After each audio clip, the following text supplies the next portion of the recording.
இந்த சென்னை பட்டணத்தை 1639-40 நிர்மாணித்தார்கள் ஆங்கிலேயர்கள்.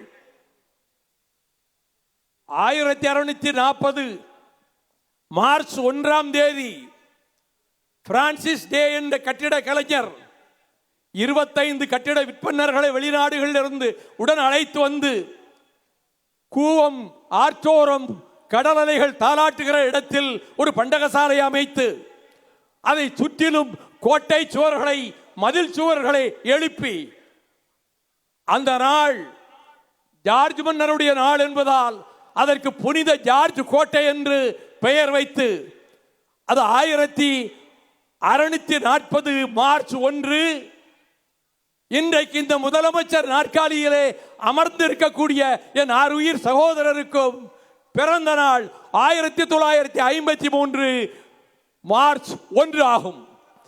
எவ்வளவு பொருத்தமாக இருக்கிறது! அவருடைய பிறந்த நாள் விழாவினை இந்த மாநிலம் மட்டுமல்ல, உலகில் எங்கெல்லாம் தமிழர்கள் வாழ்கிறார்களோ அவர்களெல்லாம் கொண்டாடுகிற நிலை உருவாகி இருக்கிறது. சுருக்கமாகவே நான் பேசி முடிக்கிறேன். மாசு வருவதற்கு முன்பே 15வது வயதில் இளைஞர் திமுக கோபாலபுரம் என்று ஆரம்பித்து பேரறிஞர் அண்ணா அவர்களையே அதில் வந்து உரையாற்ற வைத்த சாமர்த்தியமும் ஆற்றலும் நம்முடைய முதல்வருக்கு உண்டு. அதன் பிறகு 1980 ஜூலை 20 நான்மாட கூடலாம் மதுரையில் மேங்காட்டு பொட்டலில் ஜான்சிராணி பூங்காவில் நேதாஜி சுபாஷ் சந்திர போஸ் சிலை அருகே டாக்டர் கலைஞர் அவர்களுடைய தலைமையிலே இளைஞரணி தொடங்கப்பட்டது திராவிட முன்னேற்ற கழகத்தில். அதிலிருந்து 2 ஆண்டுகள் கழித்து காவிரி கரையில் திருச்சி மாநகரில் 1982 ஜூலை 31 ஆகஸ்ட் 1 தேதிகளில் இளைஞரணி கூட்டம் அங்கே நடைபெற்று அதில் நமது சகோதரர் இன்றைய முதல்வர் அவர்கள் இளைஞரணியின் நிர்வாகியாக அவர் அறிவிக்கப்பட்டார். 89 தேசிய முன்னணி, சரித்திரம் படைத்த முன்னணி, அது சென்னையிலே தொடங்கப்பட்டது. அது தலைவர் கலைஞருடைய முயற்சியால், மாறனுடைய முயற்சியால். அப்பொழுது அண்ணா சாலையிலே அணிவகுப்பு நடந்தது. அந்த அணிவகுப்பை நடத்தியவர் இளைஞரணியினுடைய தலைவர் நம்முடைய இன்றைய முதல்வர். நேதாஜி படை வீரர்கள் வருவது போல சீருடை அணிந்த இளைஞர்கள் 1000 அங்கே அவர்கள் நடந்து வந்த அணிவகுப்பை பார்த்து வேற்று மாநில தலைவர்கள் எல்லாம் வியந்து போனார்கள். அந்த வரலாற்றை சொந்தமாக கொண்ட அவர்தான் 1976 ஜனவரி திங்கள் இறுதியில் திராவிட முன்னேற்ற கழக ஆட்சி கலைக்கப்பட்டவுடன் காவல்துறையினர் கோபாலபுரம் வீட்டுக்குள்ளே நுழைந்தார்கள். கைது செய்ய வந்திருக்கிறீர்களா என்று அண்ணன் கலைஞர் கேட்டார். உங்களை அல்ல, உங்கள் புதல்வர் ஸ்டாலினை கைது செய்ய வந்திருக்கிறோம் என்றார்கள். அவர் இங்கு ஊரில் இல்லை, அவர் வந்தவுடன் நானே உங்களுக்கு தகவல் சொல்லுகிறேன், வந்து கைது செய்து கொண்டு போங்கள் என்றார். மறுநாள் நம்முடைய தளபதி வீட்டுக்கு வந்தவுடன் காவல்துறைக்கு கலைஞர் அவர்களே தொலைபேசியிலே அழைத்து வாருங்கள், கைது செய்து கொண்டு போக வாருங்கள் என்றார். காவல்துறையினர் வந்தார்கள். நெஞ்சமெல்லாம் பூரிக்க பொங்கி வருகிற வேதனைகளை எல்லாம் மூலையிலே அடக்கிக் கொண்டு அண்ணன் அவர்களும் தயாளம்மாள் அவர்களும் குடும்பத்தினரும் கூடியிருந்து வழி அனுப்ப சிறைக்கு கொண்டு போனார்கள், மத்திய சிறைச்சாலைக்கு. அந்த மத்திய சிறைச்சாலையிலே இரவு சூழ்ந்த வேளையில் பூட்ஸ் சத்தம் டப் என்று கேட்டது. ஒரு பட்டாளமே அங்கே புகுந்தது. எங்கே இருக்கிறான் ஸ்டாலின் என்று தேடியது. அவர் அங்கு வந்து நின்றார். குண்டாந்தடியாலே அவரை அடித்தார்கள். இந்த மெலிந்த உடம்பு மன வலிமை காரணமாக அதை தாங்கிக் கொண்டது. 4-5 அடிகள் தான் விழுந்திருக்கும். அதற்குள் வேங்கையை போல் உள்ளே பாய்ந்தார் சிட்டி பாபு. நாடாளுமன்ற உறுப்பினராக இருந்த சிட்டி பாபு, சிங்கமரவன் சிட்டி பாபு அத்தனை அடிகளையும் தானே தாங்கிக் கொண்டார். அவர் மருத்துவமனையிலே சேர்க்கப்பட வேண்டிய நிலைமை வந்து அந்த சிறையிலேயே சிட்டி பாபு மாண்டு போனார். ஆக சித்திரவதைகளை தாங்கி, சிறைச்சாலை வாசங்களை தாங்கி, இளைஞர் கூட்டத்தை நாடெங்கும் திரட்டி டாக்டர் கலைஞர் அவர்களுக்கு எடுத்துக்காட்டாக அவர்கள் வழியிலேயே இன்றைக்கு முதலமைச்சராகி இருக்கக்கூடிய நம்முடைய தளபதி அவர்களை பற்றி கலைஞர் சொன்னது உழைப்பு உழைப்பு உழைப்பு, உழைப்பின் மறுபெயர் தான் ஸ்டாலின் என்று சொன்னார். அதை 100க்கு 100 எல்லோரும் ஆமோதிப்பார்கள். இன்றும் அப்படித்தான் உழைக்கிறார், இனியும் அவர் அப்படித்தான் உழைப்பார். உயர்ந்த சிகரங்களுக்கு சென்றவர்கள், கீர்த்தி பெற்றவர்கள் எப்படி அந்த இடத்துக்கு வந்தார்கள் என்று லாங்ஃபெல்லோ என்கின்ற ஆங்கில கவிஞன் அழகாக சொன்னான். The heights by great men reached and kept were not attained by sudden flight. When their companions slept, they were toiling in the night. உயர்ந்த சிகரங்களுக்கு மேலே சென்றிருக்கிறார்களே அந்த தலைவர்கள் எல்லாம் திடீரென்று அவர்கள் ஒரு மின்னல் வேகத்திலே அந்த பொறுப்புக்கு வந்துவிடவில்லை. அவர்கள் சகாக்கள் தூங்குகிற வேளையிலும் அவர்கள் உழைத்துக் கொண்டிருந்தார்கள், விழித்துக் கொண்டிருந்தார்கள் என்று. அதற்கு அடையாளம் தான் நம்முடைய முதலமைச்சர். யார் தூங்கினாலும் அவர் தூங்க மாட்டார். அந்த உழைப்பும் விழிப்பும் தமிழகத்தை காத்து நிற்கிற வேளையில் கடைசியாக டிசம்பர் 2ஆம் தேதி 1968 பேரறிஞர் அண்ணா அவர்கள் இன்றைய கலைவாணர் அரங்கம், அன்றைய பாலர் அரங்கத்திலே பேசுகிற பொழுது புற்றுநோய் கொஞ்சம் கொஞ்சமாக மரணம் அவரை கொத்திக் கொண்டிருந்த போது அவரை பார்த்த மாத்திரத்திலேயே அரங்கத்திலும் வெளியிலும் இருந்த பல்லாயிரக்கணக்கானவர்கள் அவர் குரல் எழுந்தவுடனேயே கண்ணீர் விட்டார்கள்.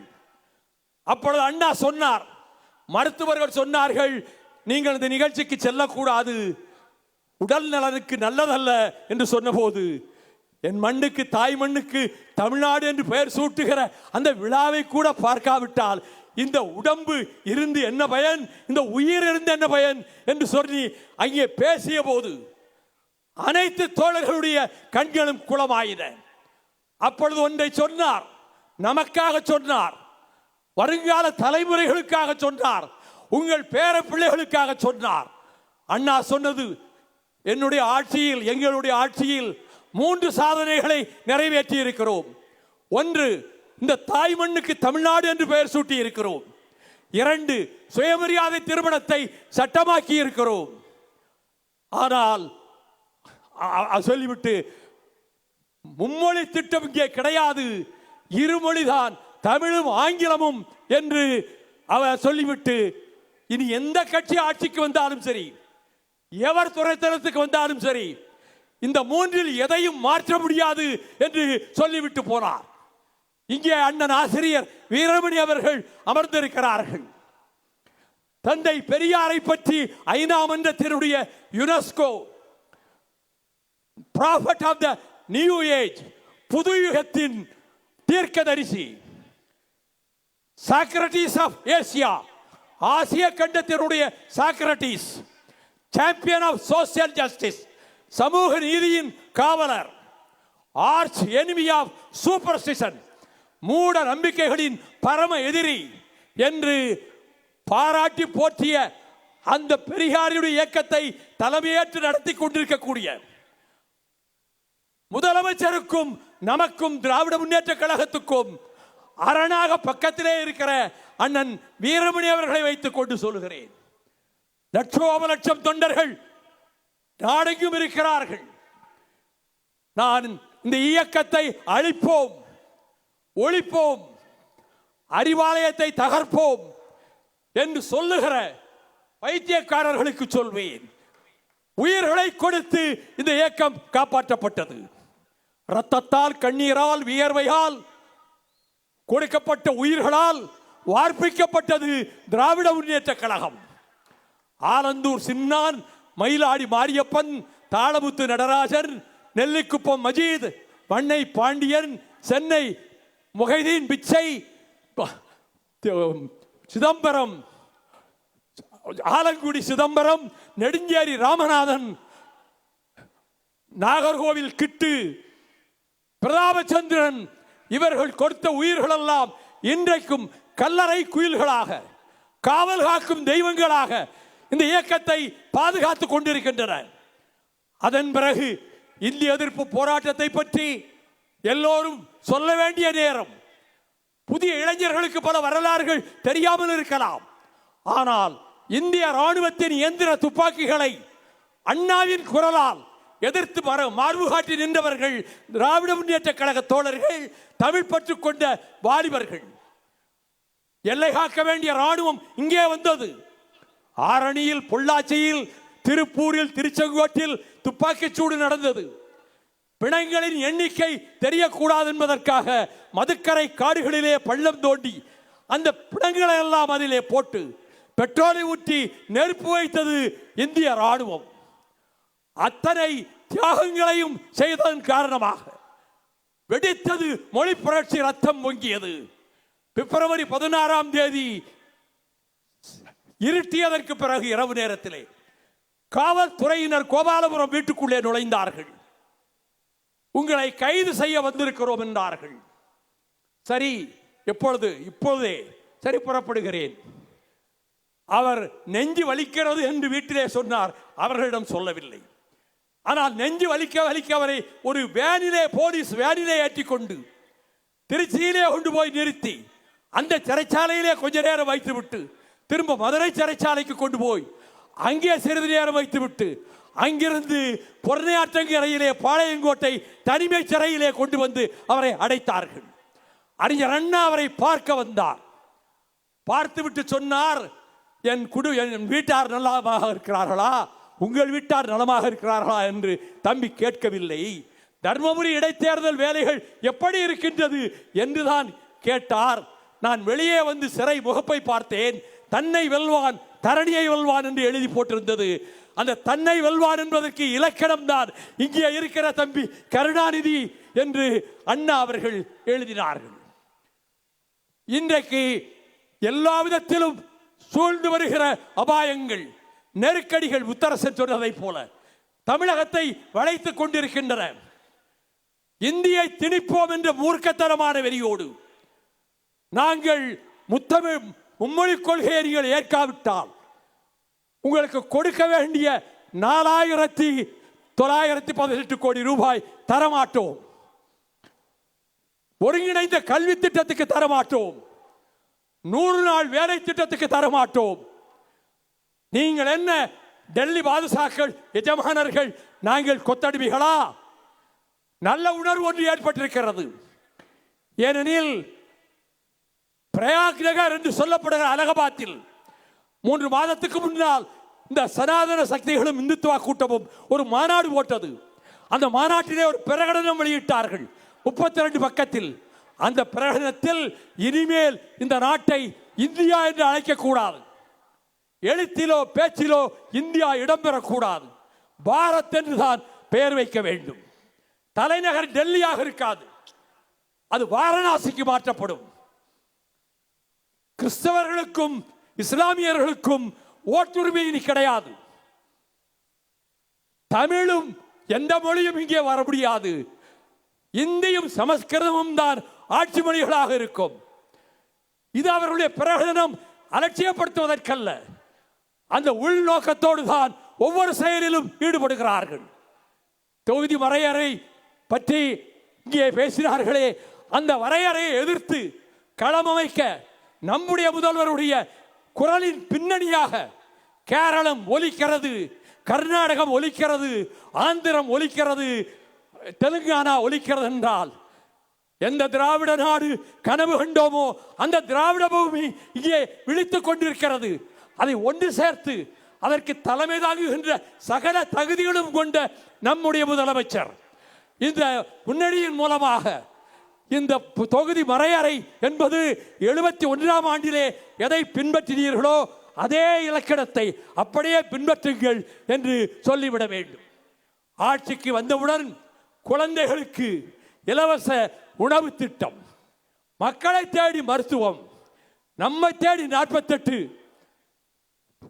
எல்லோரும் அர்ச்சகராகலாம் என்பதை சட்டத்தில் இருப்பதை செயல்படுவோம் ஆக்கியது.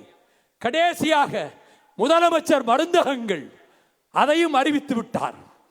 ஆகவே இவ்வளவு சாதனைகள் செய்திருக்கக்கூடிய நம்முடைய முதலமைச்சர் அவர்கள் நீடூழி வாழ வேண்டும்.